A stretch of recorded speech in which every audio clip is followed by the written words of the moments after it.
Good morning বন্ধুরা, সবাই কেমন আছো? আশা করি সবাই ভালো আছো। আজকে হলো কি বার, শুক্রবার মনে হয়, আমার ঠিক বারটা মনে নেই। সকাল সকাল ফুটেছে একটা গোলাপ, একটা জবা। সিঁড়িতে এসেছি, হাঁপিয়ে গেছি। এদিকে গোলাপ, নয়নতারা সাদা, এটা নয়নতারা গোলাপ।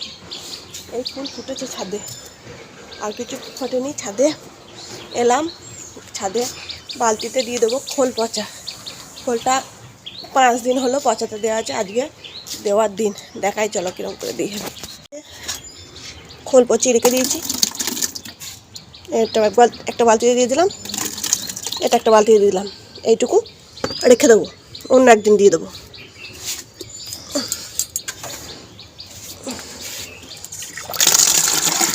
এটাই 1 বালতি জল করবো, ওটাই 1 বালতি জল করবো।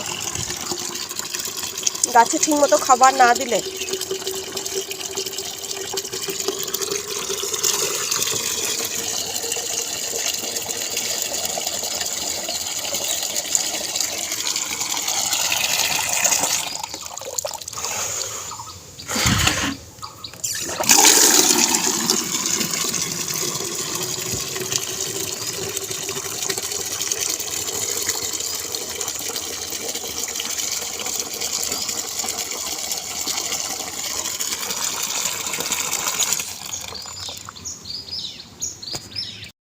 দু বালতি করে দিয়েছি। এই গাছগুলো সব দিয়ে দেবে মহারাজ এসে।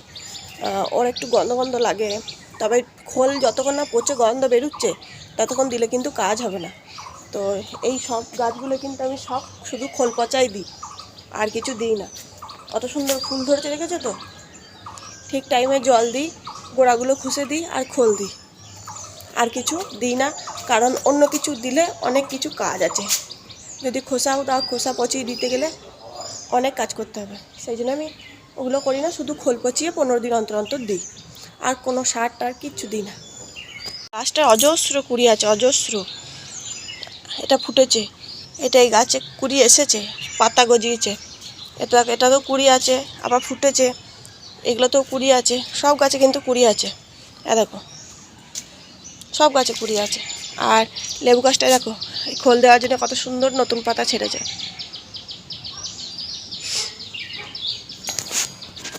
কামরাঙা গাছটা দেখো কত সুন্দর নিজের রূপ ধারণ করেছে। শুধুমাত্র দিই খোল পচা, আর কিচ্ছু না। কুমড়ো গাছটা দেখো কত ফুল এসেছে, ফল ধরেছে। এদিকে এই গাছটা নতুন পাতা এসেছে, এগুলোতেও সব নতুন পাতা ধরছে। এইগুলো গাছে এত সুন্দর হয়েছে, কি বলবো, ভাষায় প্রকাশ করা যাবে না। লেবু গাছে নতুন পাতা এসেছে। নয়নতারা গাছটা কত সুন্দর হয়েছে। সব কিন্তু এই খোল পচা দিয়ে দিয়ে। পান গাছটাও দেখো, পান পাতাগুলো কি সুন্দর বড় বড় হচ্ছে। এই হলুদ গাছটা দেখো নতুন পাতা ধরেছে। আবার এই যে অপরাজিতা গাছগুলো নতুন পাতা ধরছে। সব ভালো হয়েছে। সকাল থেকে ভাবি কখন একটু চা নিয়ে বসবো আর নিজের সময়টা নিজের মতো করে কাটাবো। তো অনেকক্ষণ কাজ করার পর সকালে একটা লিকার চা খাই, ঘুম ছাড়িয়ে নিজে কাজ করা শুরু করি। তারপর অনেকক্ষণ কাজ করার পরে 1-1.5 ঘন্টা কাজ করার পরে এই দুধ চাটা নিয়ে আরাম করে বসি চাটা খেতে। তো বারান্দায় বসেছি, বারান্দায় তরকারি কাটবো, সেই জন্যই বসেছি চাটা নিয়ে। আর অনেক চিন্তা ভাবনা করি চাটা খেতে খেতে, কারণ চা আমাদের মানে অনেক কিছু উপকার করে। মাথা যন্ত্রণা সারায়, চিন্তাভাবনা দূর করে, ভাবতে সাহায্য করে, আর এনার্জি দেয়। জানি না কে কী খায়, তবে আমি সকালে উঠে চা খাই। চা না খেলে ঘুমও ছাড়বে না, কাজে এনার্জিও পাবো না। কমপ্লান হরলিক্স কেউ যদি দেয় আমি খেতেও পারবো না। তো তারপরে কাজ করতে শুরু করে দিই। চান করলাম, ঠাকুর ঘরে ধূপ দিলাম, ওপরে ধূপ দিলাম, একটু নিচে পায়চালি করলাম, দিয়ে এসে ওপরে বাবুকে শরবত করে দিলাম। ছাতু শরবত খেয়ে ও কাজে বেরোচ্ছে, আর আমি বসেছি তরকারি কাটতে। তরকারিটা কেটে নেবো।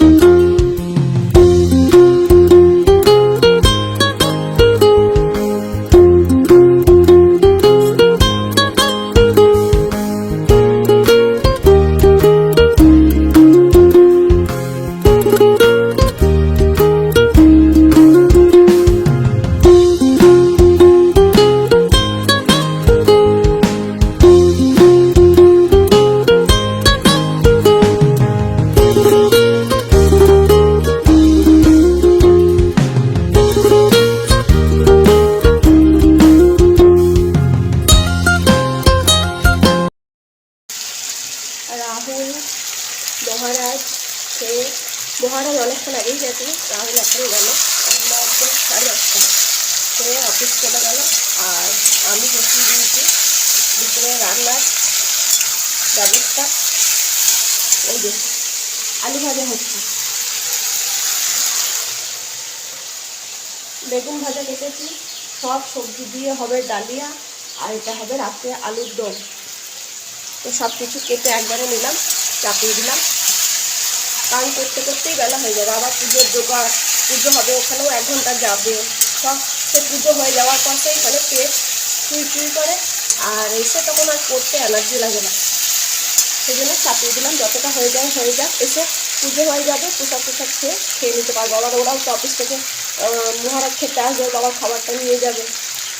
আলু ভাজা বসিয়ে দিয়েছি, আলু ভাজাটা আস্তে আস্তে হোক, তখন এলে গরম করে দেবো একবার।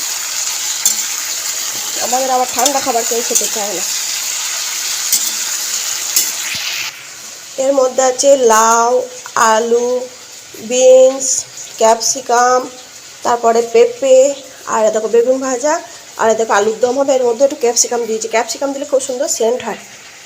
এর মধ্যে চাপিয়ে দিয়েছি, দেখো ফুটছে।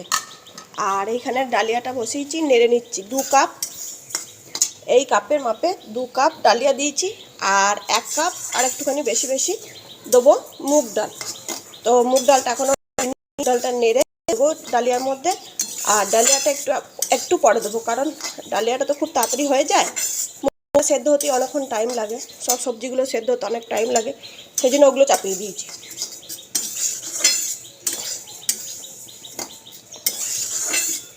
এটা নেড়ে নিয়ে ওটার মধ্যে একটা জায়গায় ঢেলে আবার ডালটা নেড়ে নেবো। মুগ ডালটা দিয়ে দিয়েছি, এবং মুগ ডালটা নেড়ে নেবো। ডালিয়াটা খুব তাড়াতাড়ি নাড়া হয়ে যায়। ডালিয়াটা নেড়ে টেবিলে রাখলাম। এই দেখো ডালিয়াটা নেড়ে টেবিলে রেখে দিয়েছি।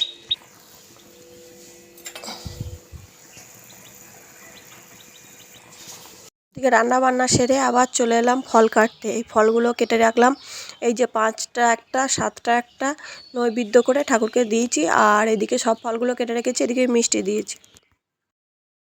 বাড়িতে হচ্ছে আমাবস্যার পুজো, জোগাড় করে দিয়ে এসেছি, রান্না বান্নাও করলাম। এবার যাচ্ছি পুজোয় বসবে, পুজোর ওখানে। চলো তোমরাও দেখবে। ওম নমস্তুতে।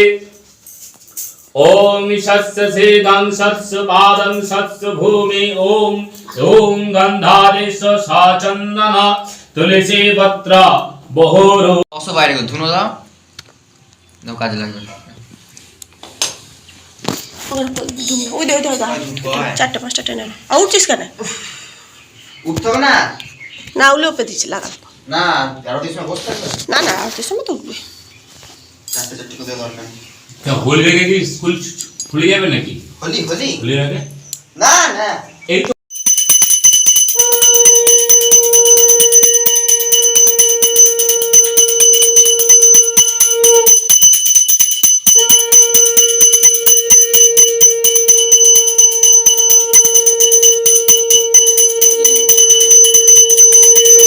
এই যে ডালিয়া, বেগুন ভাজা, আলু ভাজা নিয়ে নিয়েছি। আমার ননিরও ডালিয়া, আলু ভাজা, বেগুন ভাজা খাবে না।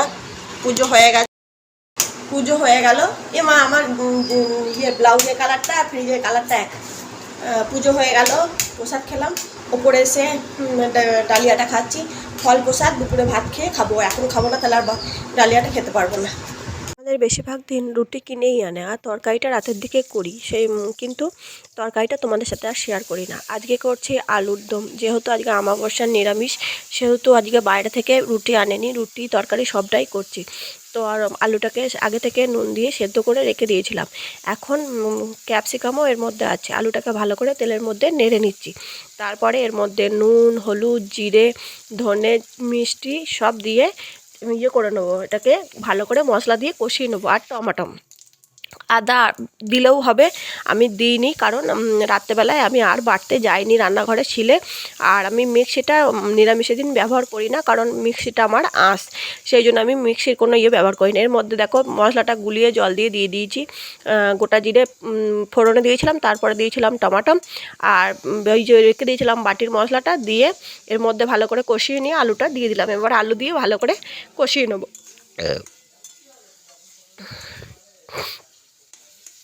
তো কম তেল মশলাতেও রান্না করা যায়, যত ভালো নেড়ে চেড়ে কষিয়ে রান্না করবে তত রান্না দেখতে ভালো হবে। দেখতে ভালো না হোক, খেতে ভালো হবে। হয়তো দেখতে ভালো হবে না, দেখো পাতলা মনে হচ্ছে যেহেতু। চলো আজকের মতো ভিডিওটা এখানেই শেষ করা যাক। সবাই ভালো থেকো, সুস্থ থেকো, নিজেদের শরীরে খেয়াল রেখো। আবার একটা নতুন ভিডিওর সাথে দেখা হবে। Tata, good night. তো আমরা যাই, খাওয়া দাওয়া করে শুয়ে পড়ি, তোমরাও তাও শুয়ে পড়ো।